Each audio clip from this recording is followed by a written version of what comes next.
Brian, you should come over to my apartment today. Selena, you know I can't. Brian, why? Selena, because my husband will wonder where I am. Brian, make up an excuse. Selena, why should I risk getting in trouble? For what? Brian, for the best sex you've ever had. Selena, you're too self-confident. I think this is empty talk. Brian, there's only one way to find out.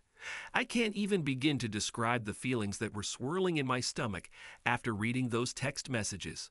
There aren't enough words in the English language to even come close to describing the tsunami of pain, anger, and castration torture that comes with realizing that the woman you love desires another man. A tidal wave tore up my shore and left my soul empty. I felt empty, as if something had been ripped out of my chest. My hands began to shake as I sat on the bed holding my wife's phone. I didn't even notice the tears welling up in my eyes until they started running down my face. I froze, unable to force my body to move. I don't know how long I sat there because time was warped. My marriage flashed before my eyes.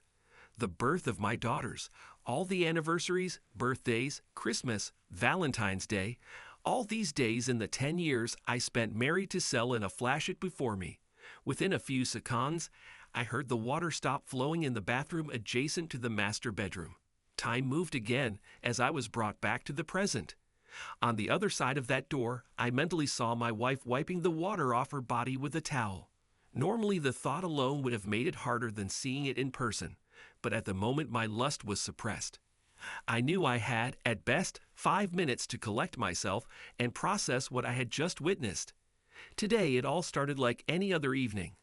I returned from work at 5:30 in the evening, as always. Selena wasn't home yet. It didn't set off any alarm bells or anything. She usually doesn't get home from the hospital until around 7. I entered the house through the side door leading to the kitchen, went to the refrigerator, grabbed a soda, opened it, and headed into the living room, enjoying the wonderful fizz that tickled my throat. My 15-year-old niece was talking on her cell phone, absent-mindedly flipping through channels. Chelsea is my older sister's only child. She really is a good girl. She has the typical attitude of teenagers who think they know more about life than their parents. Otherwise, she's great. She does not use illegal substances, does not drink, and does not consider it her duty to sleep with every man in the area. When I entered, I watched her. She was very animated and excited as she spoke into the phone. Everything changed when she saw me. Suddenly, everything became quiet. She quickly whispered that she had to go and ended the call. I laughed to myself when I realized that I might have walked into the middle of one of her top-secret phone conversations. The way she and her friends talk in whispers on the phone. You'd think they were government spy agents. "Hey, Chels, where are the girls?" I asked her. Before she could respond, I heard a loud crash overhead as a pair of small feet scurried down the stairs. Once at the bottom, the little girl jumped at me, jumping into the air, absolutely sure that she would not fall to the ground. "Papa!" My youngest, Gabrielle, screamed as I caught her and picked her up. She pecked me on the cheek with her little lips and wrapped her arms around my neck. I knew the next words that would come out of her mouth before she even said them. These were the same words that she always immediately said to me when I returned home. "I want to eat." My eldest daughter, Cassandra, quietly came down the stairs and shuffled towards me, wrapping her arms around my legs. "Hi, Daddy," she said quietly. Even though she wasn't as vocal as Gabby, I knew Cassie missed me too. It's funny how they are so different. I nodded approvingly at Chelsea, letting her know that she could now go home. I handed her the money I owed for the week and thanked her. "Bye, Uncle Tony," she said, kissing me on the cheek. My older sister lived just a block away, so I didn't have to take Chelsea home. I heard the side door close and knew she was gone. I didn't feel like cooking, so I ordered 2 pizzas. The girls ate greedily and left for the rest of the evening. When Selena came into the house at 7 o'clock, I was sitting on the couch in front of the TV, working on my laptop. I think that working on my laptop is not that difficult. She came in, gave me the standard hello kiss, kicked off her shoes, and sat down next to me. I pushed the laptop aside, grabbed her legs, and started massaging them while we had a light conversation about our day. About 10 minutes later, she disappeared into the kitchen to get her pizza slices. Sounds like a normal evening, right? And so it was. Just like every evening before this. This was our cozy routine. The rest of the evening remained the same until the girls went to bed and Selena went to take a shower. I heard her phone ring on the nightstand, signaling a message. Without thinking, I grabbed the phone with mild curiosity. I figured it was probably from her sister or one of her friends. Imagine my surprise when I saw an intimate photo of a guy and the words, "Here's what you missed." After recovering from the blow to the stomach, I looked through the rest of the messages and the words, "Here's what you missed." After recovering from the blow to the stomach, I looked through the rest of the messages from this number, which was in her contact list under the name Brian. The ones I mentioned at the beginning were from today. Based on the timestamps, they were passed back and forth while she was driving home from work. These were the most recent, but there were actually many more. Her phone memory can hold 200 SMS messages. Their negotiations had filled that 200 limit in just the last week. It was obvious that the two corresponded frequently. Their comfort level indicated that they had been doing this for quite some time. As I looked through the messages over the last week, I began to realize that this sexual banter was the norm in their conversations. I couldn't fully read them all, but there was one more dialogue that stuck out to me. The messages from a couple of days ago were, "Brian, it was hard for me to see you leaving me as you left the cafe. I know it's hard. I saw it. Did you really see that? Of course you can't hide something that big. But you can. You're so bad." I sat there trying to collect my thoughts and force my brain to think clearly. I only had a few minutes to think it over. When the bathroom door opens, my entire life, my marriage, my fucking sanity will depend on whatever the hell comes out of that bitch's mouth. The door opened and Selena came out. The steam filling the bathroom made it seem like it was just a dream. She was wearing one of my t-shirts and cotton panties. For a second, I forgot about the text message. I swear to God Nike should pay her for making their jersey look so good. She walked blithely towards the bed. I don't know if I was just angry or what, but something made her stop. Her eyes widened and a look of horror appeared on her face. Her mouth was open in shock. I realized that she was not looking at my face. She looks at my hands, more precisely, on your phone in my hands. We remained in gloomy silence until the reality of our situation settled in the room. She realized that I knew everything. Neither of us said a word. I looked into her eyes and saw them darting from the phone to my face. There was no mistake in what was on my mind. Since she wasn't going to say anything, I decided to start. I just threw out the bait with the most obvious question. "Selena, who is Brian?" The question sounded surprisingly calm even.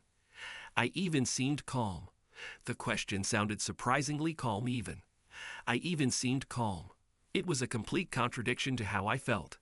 It hung in the air as her lips trembled. "Nem, it's just a guy I work with." "Why are you asking?" "Why?" Did this bitch just ask why? Now, in addition to being hurt, my intelligence was insulted. "What the fuck do you think why, Selena?" I spat at her. The calmness disappeared, replaced by a voice full of amusement and venom. I didn't exactly shout, but the harsh tone let her know that the ice she was standing on was paper thin. There's nothing special about him. He is just a nurse working with me. She still didn't move from her place. She stood tense and motionless. Her face told me what was going on inside her. It told me about her fear and guilt. I chuckled. "Nothing special?" I repeated sarcastically. I stood up and walked around the room with the phone in my hand. "Nothing special." As I paced back and forth, I felt anger rising within me. It bubbled in my stomach. I felt it rising in my throat like vomit. It was white hot and began to consume me. Finally, before I realized what I was doing, I threw the phone as hard as I could in her direction. I didn't try to hit it. I threw the phone as hard as I could in her direction. I didn't try to hit it. I swear to God it's not like that. I didn't mean to throw the phone at her. Well, maybe only subconsciously. I was very angry. Luckily for both of us, it flew past her and hit the wall behind her. When he finally landed on the floor, he was broken into 3 pieces. She looked at her broken phone again and then turned to me. For the first time in her life, she looked at me with genuine fear. Beep. Baby, you need to calm down. Tony, we need to talk before you do something we'll both regret, she said in a pleading voice, holding her hands out in front of her. She slowly backed away from me, defensive and looking like a child about to get a spanking. Selena, you better stop fucking lying to me and start talking. Who is Brian? I asked again. I emphasized every word in the question, closing the distance between us. By the time I spat out his name, I was already screaming. She recoiled in fear and burst into loud sobs. I did not console her. I stood silently looking at her, waiting for an answer. If she's afraid of me, that means she's a lot smarter than she was when she sent messages to that asshole. I'm not lying, she said between sobs. He's a nurse working with me on my floor. I noticed that she very opportunely decided to exclude the statement nothing special from her answer.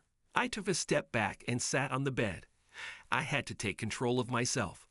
I was shaking with rage. There's no way I'll get answers that way. I took a deep breath, closed my eyes, and pinched the bridge of my nose with my thumb and forefinger.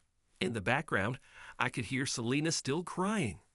I collected my emotions and took back control of the conversation. After a few seconds, I decided to try a different approach. Are you sleeping with him? I asked. My voice became even again. After hearing the question, it took her a few seconds to stop crying. She looked at me with eyes full of tears when these words reached her. Then I saw the look of disbelief on her face. Oh my God, no, I am not sleeping with him. The words came out of her mouth with disgust, as if they tasted bad. She even had the self-control to look at me incredulously, as if I was delusional in asking her this. I studied her reaction. She seemed genuinely shocked by my question. I didn't notice the lie. A feeling of relief came over me. I really believed her. There was no way she could fake her initial reaction to a direct question. Selena is a very smart woman, but not such a good actress. Additionally, the text, "There's only one way to find out," indicated that they hadn't actually tumbled yet. I believed her reaction on this one point, but there was no way she was going to let herself off the hook that easily. Then explain what I just read. And again, a feeling of guilt was reflected on her face. Brian and I, we just flirt sometimes in the evenings.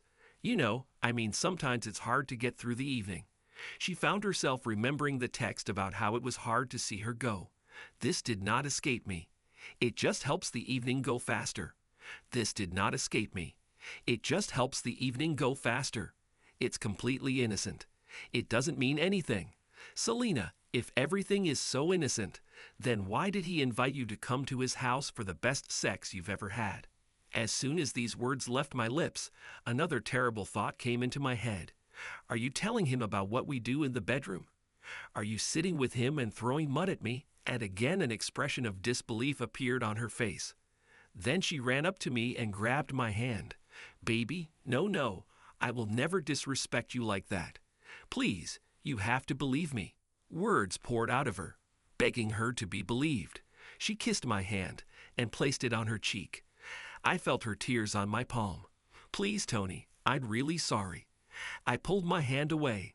She looked so hurt when I pulled away from her. The pain on her face would make me move heaven and earth to remove her. 15 minutes ago. Now she filled me with painful pleasure. Do you really think that sending another man messages about how great his dignity is respect for me? You've already disrespected me, Selena. I started pacing around the room again. Why did he decide that being with him means the best sex of your life? They were just innocent jokes, Tony. We were just playing. Everything was completely innocent, and he knows it. I looked at her in stunned amazement. This woman was the smartest person I know. She can't be that stupid. I crossed the room so quickly that she flinched. She might have thought that I was walking towards her, but I was walking past. I picked up 3 pieces of her phone and saw that the only thing that had fallen apart was the battery compartment. I prayed to God that the phone would still work. I needed to poke some holes in this explanation. She watched me collect the phone and tears streamed down her face. I couldn't tell what she was thinking. At that moment, I didn't care. My only concern was getting this phone to turn on. God must have listened to me because when I assembled the phone and turned it on, it booted up immediately. We sat silently and waited. She looked at me through tears with uncertainty in her eyes. I'm sure she was embarrassed that I was no longer focused on her at the moment. Finally, I was able to get the SMS. I pulled out the last message and picture that set everything in motion. Since they appeared while she was in the shower, she hasn't seen them yet. I held the phone in front of me so she could look. If everything is so innocent, Selena, then why is he sending you a photo of his private part, which supposedly captivated you so much?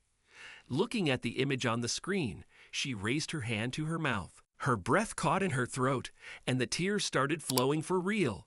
She didn't even pick up the phone from me. She closed her eyes and knocked it out of my hands.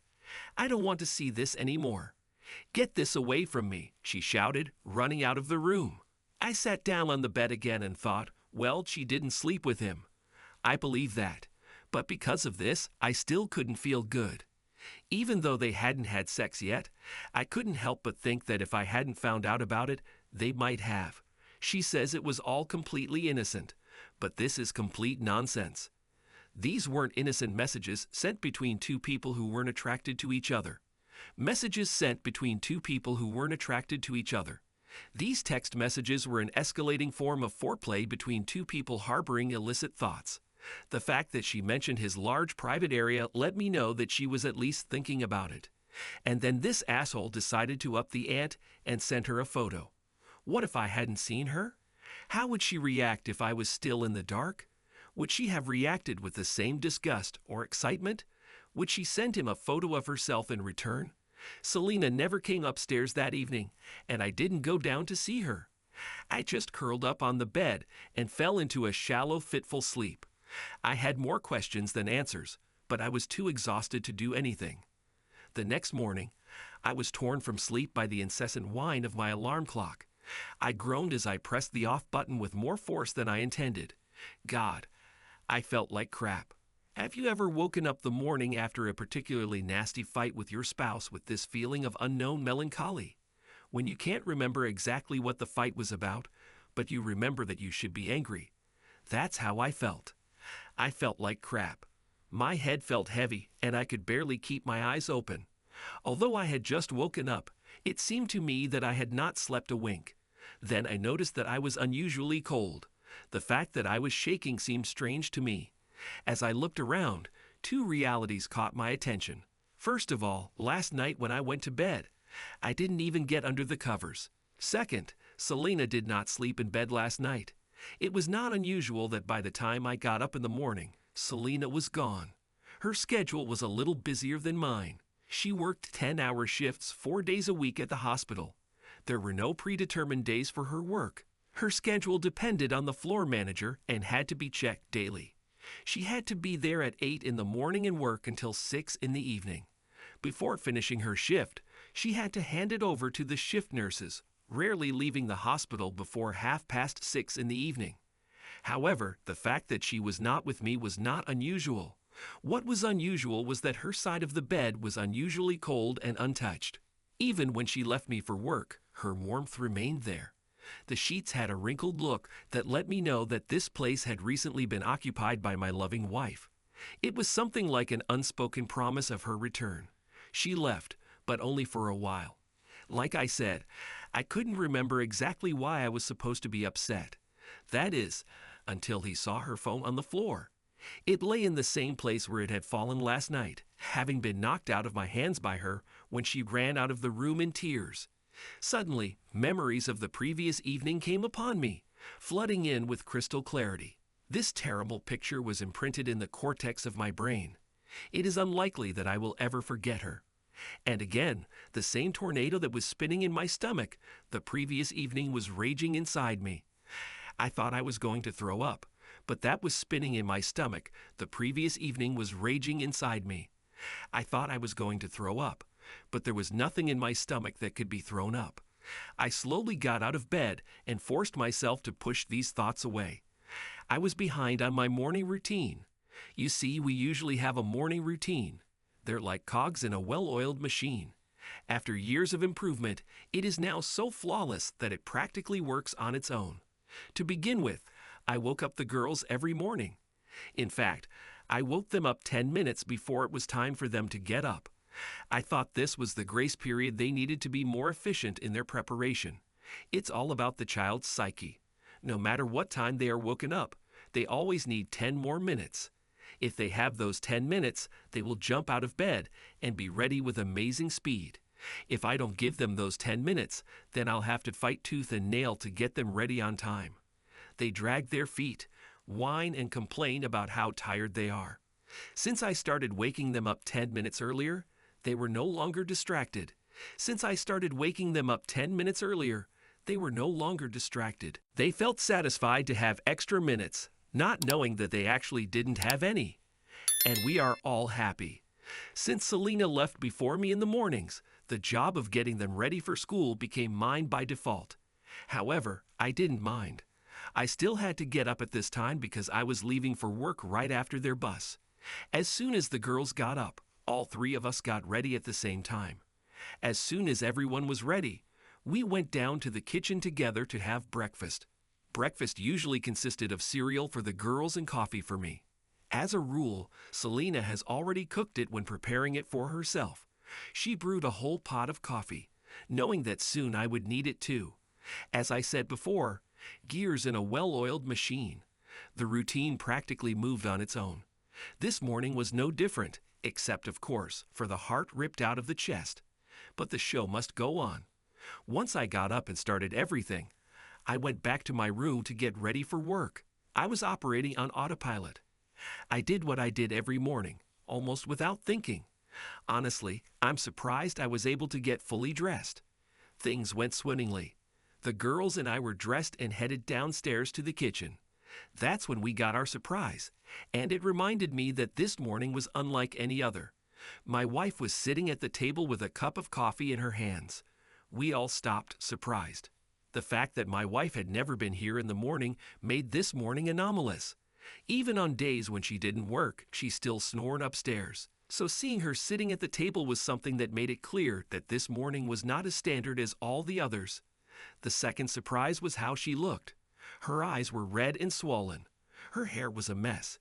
She was pale, and her face was stained with tears. She looked like she hadn't slept a wink all night. "Mommy?" Cassie said the word as if it were a question. Selena's appearance was alarming. These were no longer the mother and wife we were used to. Selena was always collected.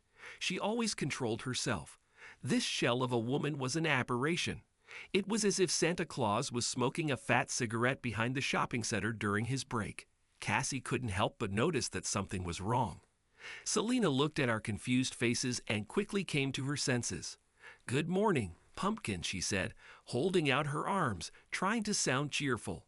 But there's something about sniffling while talking that takes the wind out of the sail.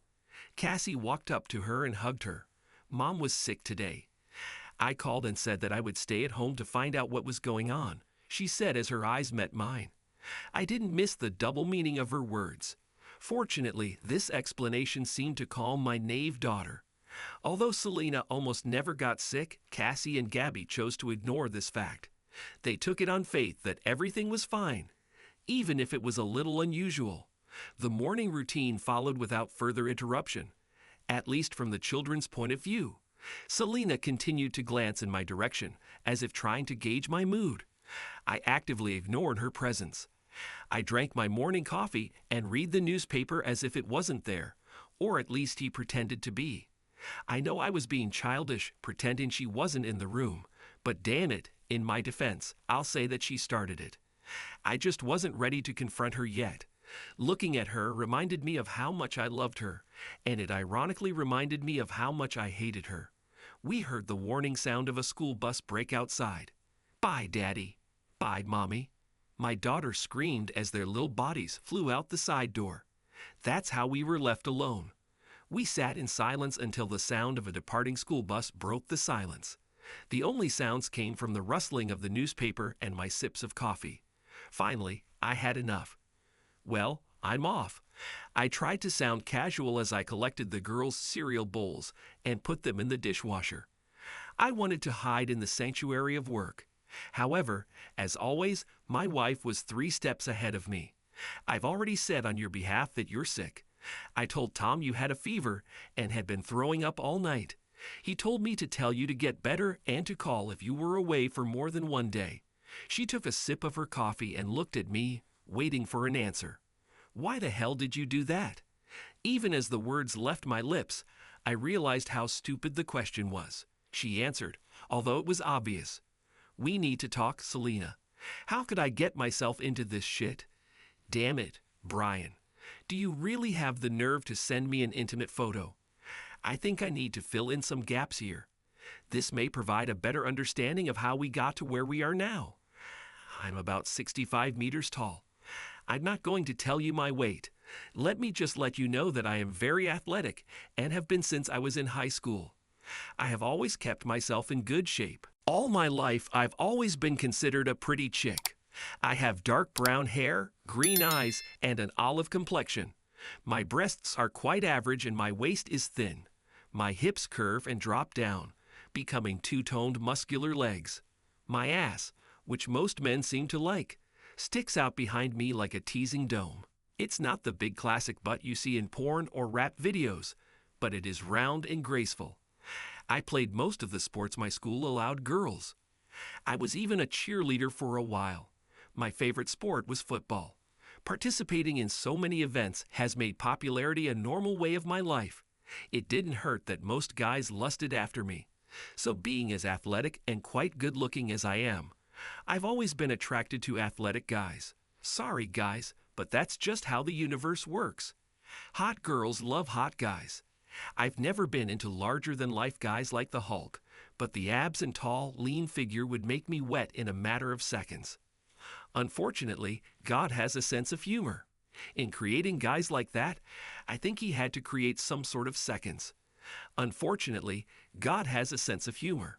In creating guys like that, I think he had to create some sort of balance. Guys in such a pretty package usually turn out to be self-centered jerks who can't be satisfied with just one woman. No matter how much you do for them, they are always looking for more, or at least more variety. Oh, trying to get into your mini skirt, they all smile and compliment you. But as soon as he gets what he wants, this nice guy disappears and is replaced by his stupid twin. So when I got to college, I naturally started dating athletes. If you are not an athlete, then I was not interested. I quickly discovered that behind all those jumping shots and landings were egos the size of Kanye West. I went through college dating one asshole after another until I finally settled with guys. I even tried to become a girl lover, but it didn't help. One drunken kiss during a game of truth or dare made it clear that I needed a man to get horny. By my senior year, I had completely stopped trying to find anyone. I focused on studying and maintaining my grades. I wanted to create a community of the best students. It would basically coincide with the top list of the dean's office, only for nurses. It would increase opportunities when applying for nursing jobs straight out of college. But then fate intervened in the form of a blind date. My roommate Chandra met a guy online, and he wanted to meet her in person. For several months, they chatted and sent each other photos. After she sent him a bikini photo, he said he needed to meet her face to face. Naturally, being cautious, she didn't want to go on the first date alone, and told him that she would have to bring her single friend because she was going through hard times and couldn't stand being alone. Being thoughtful, the guy replied that he would also bring a friend. This way, the poor lonely girl will have at least some company. This would give them some time to get to know each other. The lonely friend she wanted to bring with her was me. Of course, this whole story was complete crap. We didn't have any special plans, and I would have been more than happy to have a rare, quiet evening to myself. I didn't even know about the meeting until she asked me to come with her, after she told this guy that I was coming. After much persuasion and pestering, I finally agreed. I was not happy about this evening. I had an exam in a few days, and I wanted to study a little. Luckily for her, I respected the girl code and didn't want to leave her. I decided that we would meet these guys, eat for free, and have an excuse ready if she wanted to escape a terrible evening. Arriving at the cinema, we looked around until we saw the guy she was waiting for. When I saw him, I understood why she was so eager to meet him. He was exactly the one I would have chosen. tall, tanned, and well-built. On the other hand, his friend was someone I wouldn't even look at. Yes, he was an average nice guy, but still average. I had no doubt that he was capable of making some girl happy, but not me. I don't want to say I was out of his league, but it's funny how you never think of yourself as a shallow person until you look back. If I saw these two guys standing side by side, and I had to choose between them, I would choose the one who came on a date with Chandra. And how wrong I would have been. I didn't really expect to have a good time. I decided that I would play by the rules, be as nice to my date as possible, and keep him busy long enough for Chandra to reach an agreement. Come to think of it, that was probably his plan too. I mean, at the end of the day, he was only here to keep me company because I was supposed to be taken care of. To be honest, I didn't expect to meet him again. At least that was the plan. But you know what they say about the best laid plans, right? In this regard, Tony became the main obstacle. It only took me 10 minutes of talking to him to decide that I liked him. No, I was not ready to drag him into the bathroom and humiliate myself to a stall. But I liked talking to him. He was so funny. I don't say funny as a stand-up comedian. He was simply witty and easy to talk to.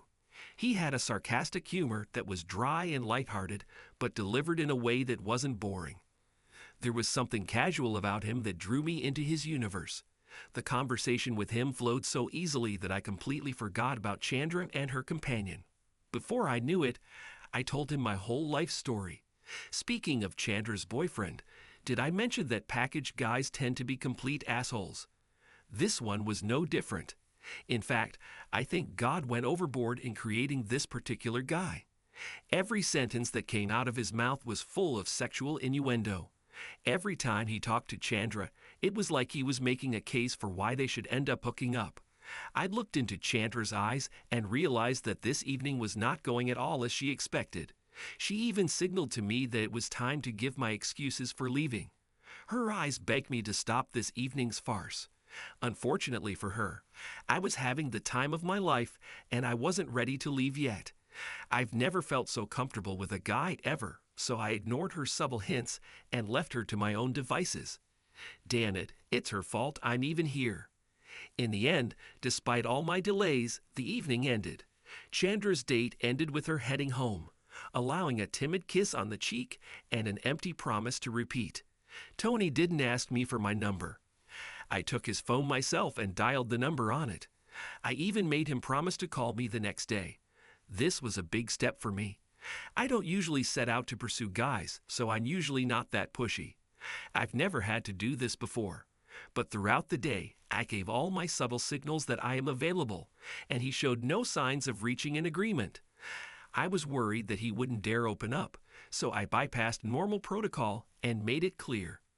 When that didn't work, I just grabbed his phone and did everything for him. Regardless of whether we ended up together or not, I wanted him in my life.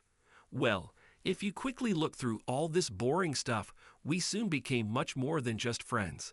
When I graduated from college, passed the National Board of Licensing exam, and became a registered nurse, we moved in together. Several years ago, he graduated from another college with a degree in computer science. As fate would have it, he was hired by a company located right on the same street as the hospital where I eventually ended up working. When I met him, he had been working there for about a year. We dated until the end of my senior year and lived together for 6 months before he proposed to me. 6 months after that, we got married. At this moment, I have to say that I am head over heels in love with my husband. I feel like I have to say this now because as the story goes on, this point may get lost. I love my husband and would never trade him for anything in the world. He is a great father, a great husband, and just a good lover. I found out how good a lover he was on our third date. Until that evening, I wasn't even sure if I wanted this guy to be my boyfriend. Yes, we had great chemistry, but physically he was still not my type. Everything changed that evening when we sat at his house and listened to music. We had another great date, and I was a little tipsy. Suddenly, we just disappeared into each other. We kissed, and our clothes disappeared. Then he showed me what sex really was. The sex was just great. I won't say that after that first time I fell in love with him, but I knew that I wanted him more than a friend. He was my boyfriend, and I was his girlfriend. In the end, I still fell in love with him, and we got married. So why did a woman in love with her husband find herself in such a situation right now? Well, there's no way to answer this question without looking bad, so I can be honest.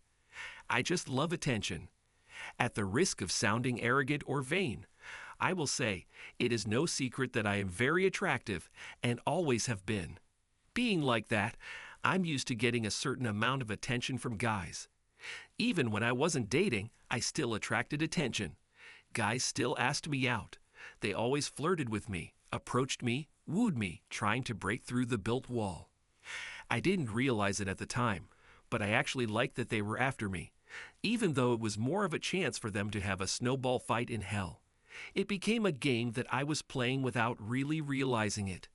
On a subconscious level, I even liked to push them to the edge, giving them a minimal amount of hope just to stay far enough away to still be out of reach. Over the course of our marriage, we fell into routines. Everything that happened in our lives was exactly the same as the day before. We were in a real Groundhog Day. I'm not saying my life was terrible or boring. She was predictable. Plus, I wasn't as fit as I was in college. After I had our second girl, I was unable to get my body back into shape like before. How movie stars do it is beyond me. I still had the body that women envied, but it wasn't the same. When you get used to being like me, you notice every kilogram. However, my confidence was not sky high. Tony still found me very beautiful, or so he said. But I saw that I was no longer surprising him. We still have sex regularly, but he never attacks me anymore. Do you understand what I'm saying? He doesn't want me anymore. I never talked about it because I didn't realize I felt that way. I simply brushed aside these nagging and remembered that I have a husband who loves me, but they were always there beneath the surface. So fast forward a decade, and we come to Brian. To be honest, I will say that Brian is a girl's blue dream. Physically, he was everything a woman could want. Tall, with dark curly hair, he had a smile that made even the nun's panties melt. His body, oh God. Before becoming a nurse, he served in the Marines. He was a medic, to be precise. He spent 8 years in the Marines, got out of the service, and went to college to stay in the job he knew so well. Like I said, Brian was everything a girl could want, but he knew it. With this knowledge, inevitably came an attitude of being a jerk. He wasn't rude or anything like that. He was simply completely and unequivocally head over heels in love with one single person, Brian. Honestly, I feel like I was the only nurse he didn't sleep with. Perhaps this is what attracted him. Another nurse named Willett sleep with. Perhaps this is what attracted him. Another nurse named Wilma works with me. I swear this woman would have attacked Brian right in the middle of the hospital room, and if he had asked Ed, then in front of her husband. When Brian showed up, she always had that schoolgirl hero-worshipping look. I share her admiration for his appearance. He is a wonderful type, but as far as I am concerned, that's all. So repeating the question that I know you guys are asking, why would a woman who is so in love with her husband risk her marriage to talk dirty to an asshole she doesn't even think about having sex with? It strengthens my ego. When Brian started hitting on me, I knew what he wanted. I flirted with him often enough to know what he says and, more importantly, what he doesn't say. At first, everything was innocent. The old feeling returned to me. Well, what I had in college. I felt energetic again. I felt attractive and alive. Honestly, I didn't think there was any risk to my marriage. I didn't intend to sleep with him. It was all in jest. I loved that he pursued me and went out of his way to talk. Yes, I still love Tony, but I also like to feel sexy. So I teased him mercilessly. I always gave him just enough to make him feel like he had a chance if he stuck it out long enough, but I never gave him the green light to move on. Gradually, the flirting became less subtle and more frank. He pushed and pushed, always trying to raise the stakes. When he tried to get physical, I pushed him away, but I always left enough hope for him to feel that I was on the edge. This made him come back again and again. He was a great booster for my ego, and I loved it. Therefore, even though I knew what he wanted, I allowed it and shamelessly flirts back. I didn't even realize how bad it was until Tony showed me Brian's last message. Crap. Why did he do this? The answer is simple. Because he's a smug asshole. When I started the game, I knew this. I guess I teased him for so long that he got tired of it and felt like he needed to step it up a notch. I never thought it would go this far, but here we are. Now I have 3 problems left. First, how to make Tony understand that I love him more than anything in the world. Second, how to get Tony to understand that I'm not actually going to sleep with Brian, or anyone else for that matter. Third, how to get Tony to not walk out of this door and not leave my life. Tony. We both sat at the kitchen table in awkward silence. I could even hear the second hand ticking on the living room clock. We sat a meter apart from each other, but you would have thought that we were in different time zones. Her eyes couldn't meet mine, and I still pretended she wasn't there. I had the feeling that she was trying to probe me. What is true, because that is exactly what I did. It was as if we were 2 boxers circling each other in the ring. We looked for signs of weakness in our opponent, trying to time our attacks. Neither of us wanted to strike first. We wanted to be able to see what our enemy had so we could counterattack effectively. She started first, but if this had been a boxing match, she would definitely have thrown a surprise punch and left me stunted. I thought I knew what to expect from her, but what I got threw me back into my corner. You scared me last night. You really did it. I've never seen you so angry. When you threw my phone at me, I honestly thought you were going to hurt me. No one has ever scared me so much. She fell silent, sniffling, and I saw that she was about to cry. I was afraid to sleep in my own bed, she said in a voice that was barely louder than a whisper. She put her coffee down and wiped her nose with the t-shirt she was wearing. I finally looked at her and my heart broke. No matter what she did, I didn't want her to see me as a monster. I wanted to shake her, but not to the point where she would be afraid that I would hurt her in the middle of the evening. I imagined her cowering on the sofa, flinching at every sound, because she was sure that I would go downstairs to vent my anger. The image made me feel sick and ashamed. I couldn't think of what to say next. To be honest, part of me felt justified in scaring the crap out of her. But at the same time, I was worried about the level of anger that I had. I've lost control. When I threw the phone at her, all I needed was for it to fly a few centimeters to the right. Then this situation would be completely different, maybe even irreparable. I'd go to jail for assault. This would lead to a number of undesirable consequences. I would have lost my job. My family would have lashed out at me. My children would have found out that their parents were not okay, and our marriage would have taken a different shape altogether. Thank God for small miracles. She's not finished yet. She looked into my eyes. Her behavior changed. The fear she had shown dissipated and gave way to determination and determination. I understand that you were shocked and hurt by what happened, what you found. You had every right to be upset. I see it. Honestly, if you had kicked my ass and sent me to my sister, I'd have no one to blame but myself. She paused for a moment to show me the full force of her next statement. But if you ever make me that afraid again, she didn't even finish her sentence, but there was no need to. The look in her eyes conveyed the rest of the message. I still haven't said a word. I didn't have the ones that were supposed to pour out yet. I switched between being the justifiably wronged party and a remorseful husband regretting hurting his wife. I'm sure she saw this conflict. Her face softened. She reached across the table and grabbed my hands. Her thumbs gently stroked my knuckles. I didn't grab them. Her touch was reassuring and let me know that my outburst last night had not changed her opinion of me. This certainly cheered her up because she smiled slightly. Then her face changed. It clouded over and became serious again. I want you to know that I had no intention of having sex with Brian. Now it was my turn to look determined. I didn't need to speak to let to know that I had no intention of having sex with Brian. Now it was my turn to look determined. I didn't need to speak to let her know that that last statement was complete nonsense. I know that you don't believe me. There's no way I can prove it now, but you have to trust me. I love you too much to ever do that. I would never. That's all she had time to say before I got up from the table and left. I headed upstairs to the bedroom. I don't know why I went there. Hell, I had the car keys in my hand and I was fully dressed.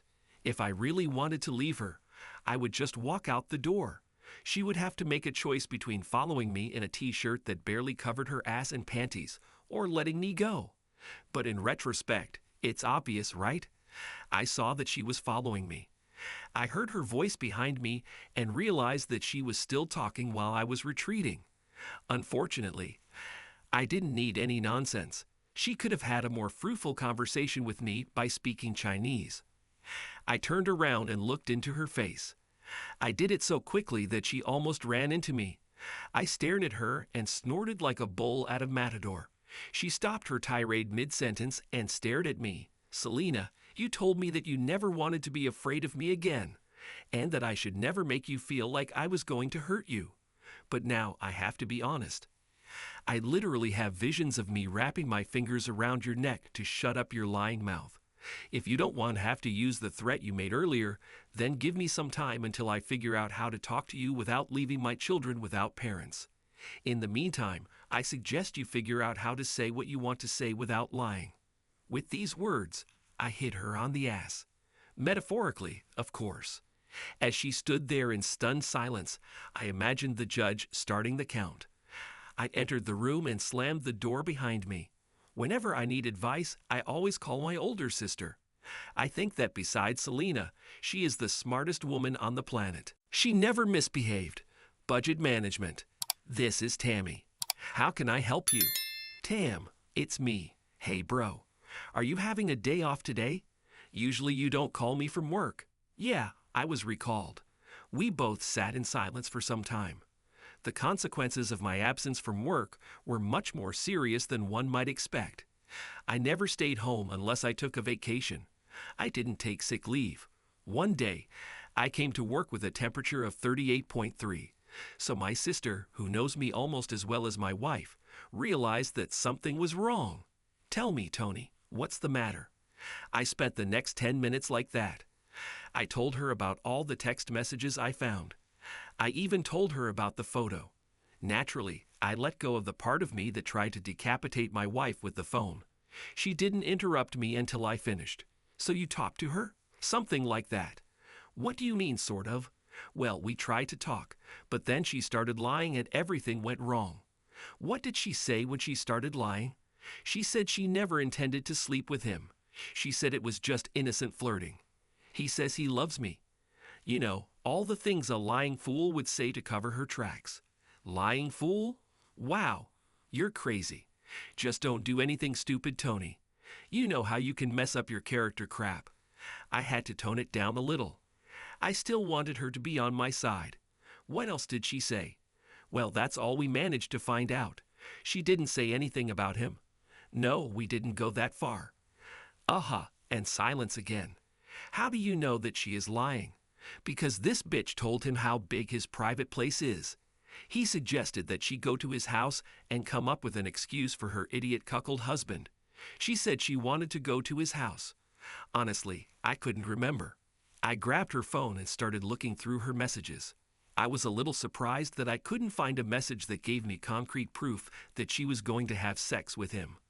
Well, she didn't say it in words, but it can't be that they went back and forth just like that, without the intention of sleeping. Just because I don't see fire doesn't mean it doesn't exist.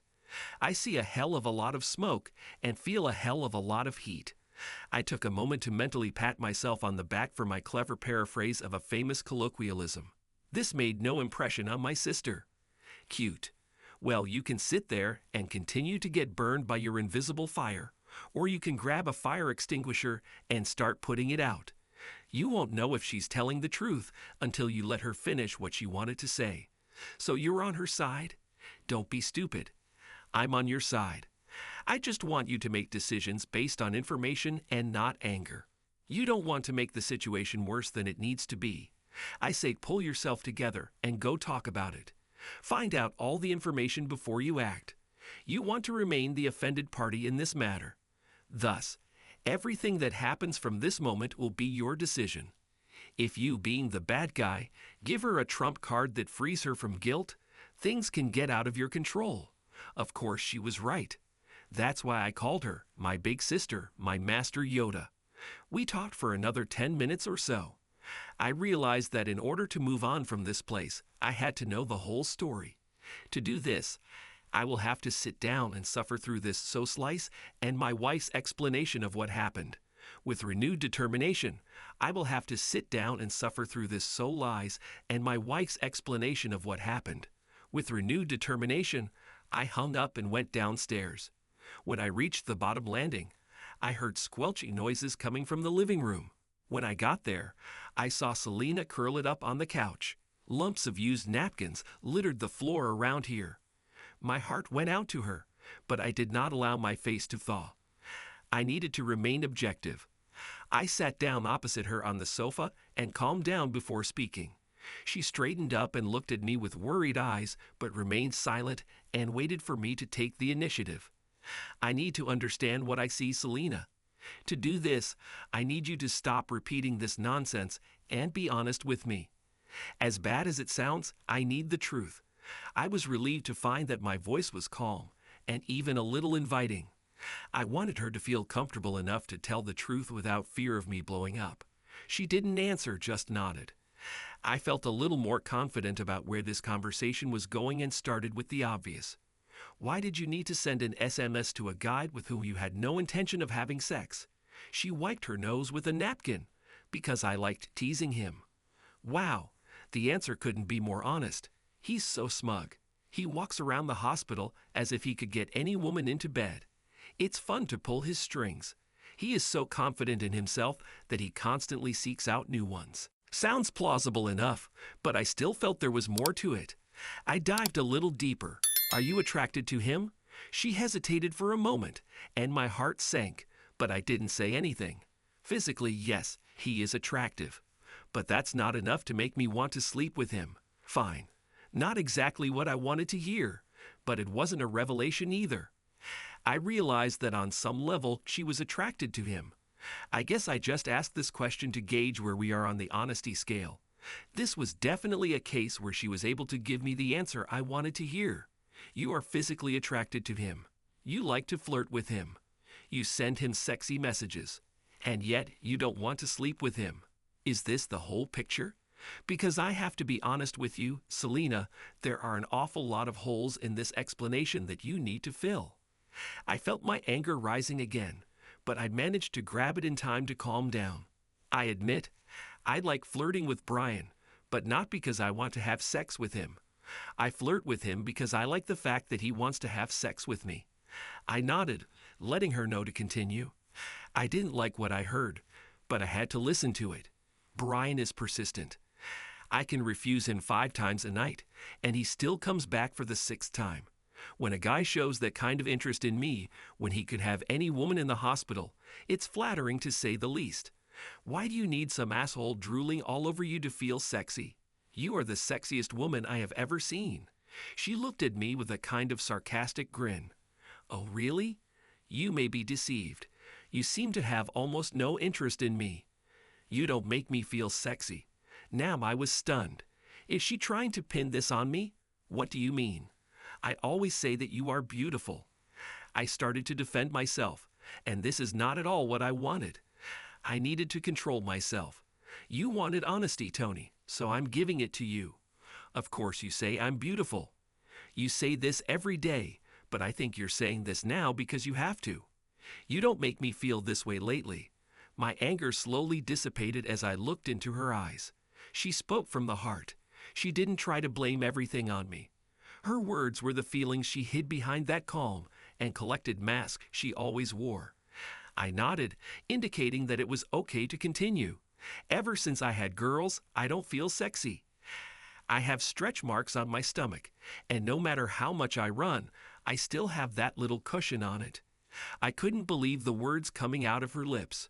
This woman sitting in front of me was the epitome of sexuality. Every time I look at her, I have to mentally force myself not to attack her. If it were up to me, we would both quit our jobs and get out of bed only to eat, go to the toilet, and feed the girls.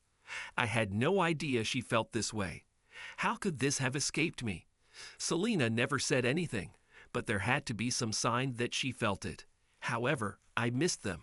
When you have someone as confident as Selena, you always think that nothing will bother her. In our relationship, I was always the one who needed to be reassured. I wasn't blind to the fact that my wife was 10 times hotter than I actually deserved. She always made me feel worthy of her. I didn't realize that she needed the same thing. She continued, "Do you remember when we first started having sex? I couldn't take a shower without you wanting to be there with me. You watched me get dressed, and I felt lust in your gaze. God, how wet I was, teasing you. I was a little embarrassed. I didn't know that she saw me sneaking peeks at her.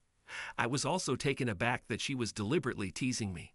Now I'm just the mother of your children. You no longer try to squeeze me when you pass by. You don't hug me just because you want to touch me. You didn't do that. Didn't find me sexy." After which she burst into tears. It hit me in the chest.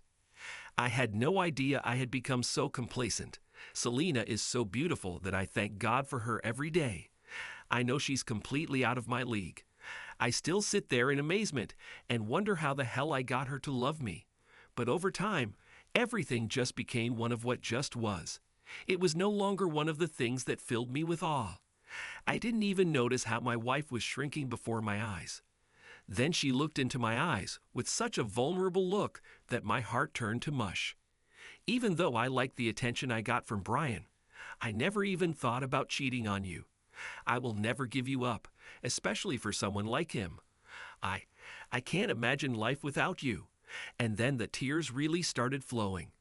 I must admit, I was starting to become convinced. I had one more question that was nagging me. "Selena, if I hadn't intercepted the last message, would you have been turned on by his intimate photo?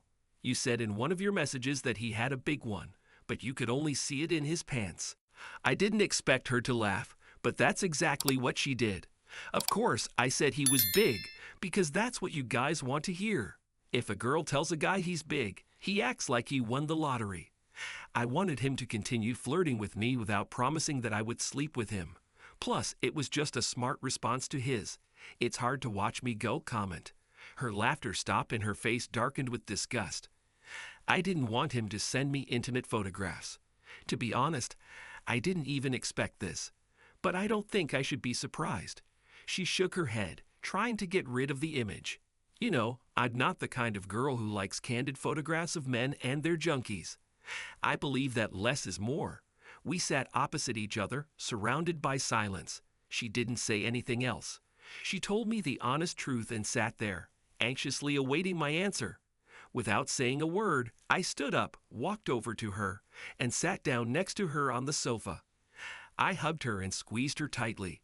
She just melted into my arms. I held her and rocked her while she cried on my shoulder. I didn't let her go until the crying stopped. "I love you, Tony. I love you so much. I will never let another man think that I am free. I promise. I love you too, Selena." We hugged a little more, and then I leaned back and looked into her eyes. "You understand that Brian is history, right? I can't guarantee that you will stay away from him at work. I have to trust you on this. But it's better for me not to find his messages on your phone anymore." She laughed again and hugged me tightly. "Of course, baby, he's history. While you were upstairs, I called HR and asked if there was another floor where I could be assigned. They told me that they would have vacancies in mind. Then, after thinking, she added, "And tomorrow, I will change the number. I would really like to say that everything is back to normal." I tried to forget about Brian and started trusting Selena again. But the more I tried to make everything normal, the more I failed. Selena actually changed her number, as she promised. Over the next 2 weeks, checking her phone became a nightly ritual. However, I gave it up. It was pointless. I didn't find anything incriminating, but was I really expecting something? If she was going to continue her relationship with Brian or anyone else, she sure as hell wouldn't get caught texting again. I had no other way to be sure of her fidelity other than to trust her. But it was difficult to do this. Even though she didn't cheat, I had to constantly live with the fact that she found other guys attractive. I know it sounds stupid, but when you've been married for 10 years, you forget that your spouse has a working pair of E's and that you're not the only example of a man who makes them take a second look. I have had many conversations with my Yoda, and she has been very helpful. She just helped me get over the hump. I'm not sure I would have been able to put the past behind me if it weren't for her. She talked me out of doing really dark hump. I'm not sure I would have been able to put the past behind me if it weren't for her. She talked me out of doing really dark things. I felt the need for revenge and was going to go to the hospital with a crowbar and wait for Brian with his Mustang. I knew it was the one the moment I saw it. He had a bumper sticker that read, "Freedom isn't free," and a decal on his windshield, sticker that read, "Freedom isn't free," and a decal on his windshield, "A pass to a naval base." Luckily, my sister reminded me that Cassie and Gabby wouldn't want to visit Dad in the big house. She asked if I wanted to introduce my family to my new boyfriend because it was a no-brainer that I would be someone's bitch there. I had to laugh. It wasn't until HR finally allowed her to switch floors with someone else that I calmed down. Selena pestered them almost every day until they did this. It was then that it dawned on me that she was serious. She loved the floor she worked on, and the patients missed her. The day before she switched places, they threw a small party for her. But she changed without hesitation. She told me she had no problem working with Brian and never speaking to him again, but she needed me to know that. For my part, I stepped up my game. I make it clear that my wife makes me excited, and I don't care who else finds out. When there are children in the room, I behave delicately. But if we are left alone, she has to constantly ensure that my caresses do not go too far. Although she doesn't actually handle it very well, it's like she's not even trying to stop me. As for Brian, I didn't have to retaliate. You see, karma usually finds a way to get the best of us. One evening, Brian was severely beaten in his Mustang. Some woman who works with my wife slept with Brian before he started hitting on her. I think her name was Wilma or something like that. Anyway, her husband ended up having the same idea as me, but his weapon of choice was a baseball bat. Brian turned out to be a patient at the same hospital as me, but his weapon of choice was a baseball bat. Brian turned out to be a patient at the same hospital where he worked. I know you guys would like to hear that he will never be able to have children or is forever crippled, but that is not the story. He came out a week later, but after that, he was no longer the same. Wilma's husband was arrested and sent to prison. I don't know how much, but I was glad that I had Master Yoda to talk me out of what I wanted to do. I just hope Wilma's husband doesn't become someone's bitch. Tony. Hello, sexy. Selena. Hello to you too. Tony. What are you wearing? Selena. Hospital suit. Tony. Damn, this turns me on. Selena. Take a photo and send it to suit. Tony. Damn, this turns me on. Selena. Take a photo and send it to me. Tony. I thought you said less is more. Selena. That's usually true, but you already have more. Selena. Wow, I can't believe you sent it. I'm so hot now, and when I get home and the girls go to bed, you'll get it all. I hope you ate your cereal. Tony, when you get home from work, I want you to wear this pink lingerie tonight. Selena, baby, it doesn't fit me anymore. This thing has been too small for me since I got Gabby. Tony, that's why I chose him. Selena, you're so bad. Thanks to everyone who took the time to listen to today's stories. If you enjoyed it, please consider liking and subscribing if you haven't already. Feel free to share your thoughts on the events in the comments below. Take care.